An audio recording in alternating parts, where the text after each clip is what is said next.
tournaments I ran in the semifinals, and Jack won that. That one we went back and forth on servers, and Jack won 4-1. So 2 dominations between the 2 different players, and at the start of this one, Jack has the edge once again. But I'll use this opportunity as Jack gets a nice double to show the ping. Look at that. Beautiful. You got to stare at the scoreboard a little bit. So far, hasn't found any offense against Jack. Maybe Jack just doing a better job of snuffing out any one of these possessions. You want to see Daniel get comfortable, and right now, I think he is playing very safe. This is a great 50. Maybe this will get him started off, because when Daniel plays his best Rocket League is when it seems like he almost doesn't care who's going to win and just up a lot. Takes to the air often. I think he'll have the slight edge in that speed. Jack is going to find a way to score this. He will. Daniel can't get back around the ball. I can make sure I get everybody at the end of the show match. Daniel stealing reset. I like to see him going for these. It's a really impressive save from Jack. And unfortunately, the replay is not going to show it. But he predicted that Daniel was going to be able to pop that as high as he did, because Daniel brought it all the way down to the ground and then popped it the one's mindset goes. Daniel to this guy's again. I like to see him doing this. Yeah, Jack with the miss on the free jump and a second. So far, these players... Jack really slow on this kickoff. Didn't feel like he had a position to flip out of the midfield in order to pick up that boost, so he just slowly rolled it. And of course, Daniel's eventually going to come out on top on that. Good recovery late by Daniel. And he played so well in these zero boost situations against Raziers, and it's not going to change against Jack either. He gets a respawn, so at least he'll have 100. But this bounce dribble is hard to defend. Daniel, it's slow, but it works. And the reason why is because he's constantly threatening placing the ball behind Jack or on the far post, so Jack can't decide. You see him just feathering that boost, but great read by Jack to turn his car in defense where he expects that play to likely go. And he is prepared for the save. And that should ice out game number 1. Yeah, definitely after his 3rd goal.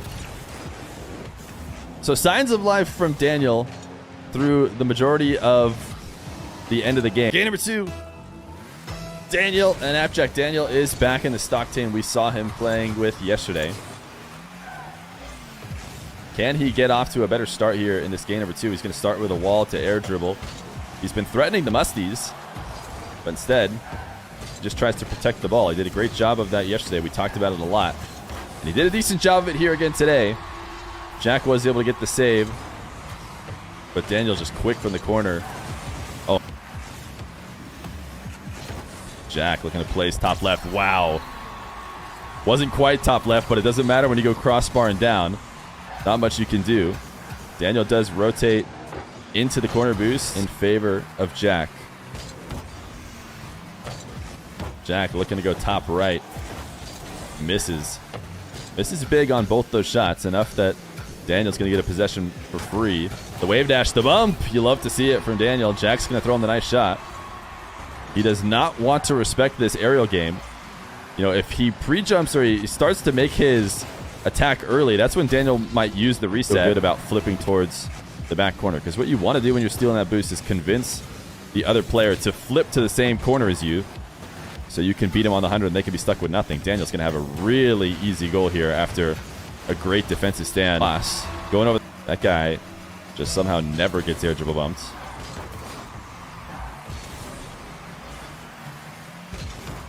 Jack from the wall, not a great first touch. So he's just trying to play. He's just trying to keep it in play, and he ends up getting a really great low 50. I highly doubt this is what he wanted to do in the beginning, but that is the beauty of somebody who can improvise. Daniel, once again, gonna have to try and find a way to gain possession. He does. Now he's got himself a full field dribble. Jack is falling from the ceiling. He's gonna have such a hard time intercepting this. I mean, Daniel doesn't even really have to do much because this is so hard. Falling from the ceiling this early, he just had too much speed and put himself past the play. He would have had to immediate flick up to the backboard. Saved away, and just enough was connected on that backflip challenge. Jack shadowing close. Just felt confident anytime he needs to backflip. He tried to leave the play here. These two weren't sure who was going to get the ball. Daniel missed wide. Jack left the net, though. He could have gotten this save. I think he gave up on it because he thought it was in. Oh no, he's just trying to get the race 1 to the corner boost. Like, done a good job of doing that in game number 1. Daniel, wall to air dribble. A great start. You can't push this too high, though. Otherwise, it's going to give a free goal. Jack is too good. Oh, wait. Maybe it's not as free as I thought. Jack! What just happened?